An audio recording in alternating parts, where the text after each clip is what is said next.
Curious about the Metacoins app and wondering if it's the real deal or just another crypto trap? Quick disclaimer, this review is based on publicly available research and personal opinion.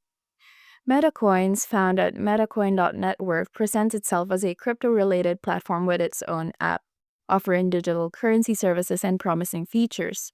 The site has a valid SSL certificate, claims to use secure payment methods, and is marked safe by DNS filter. But let's not ignore the warning signs. The site is very new, which means there's no long-term track record. The owner's identity is hidden via whois, which is often used to avoid accountability. On top of that, the domain register is commonly associated with spammy and fraudulent websites. It also offers high-risk crypto services, meaning you are essentially putting money into something without solid public reviews, no Trustpilot presence, and very little community discussion. So, is Metacoins real or fake? It's not looking promising. While it might be a legit startup, the lack of transparency, no user reviews, and multiple red flags make it a risky bet. If you value your money, it's better to hold off until more proof of legitimacy comes out.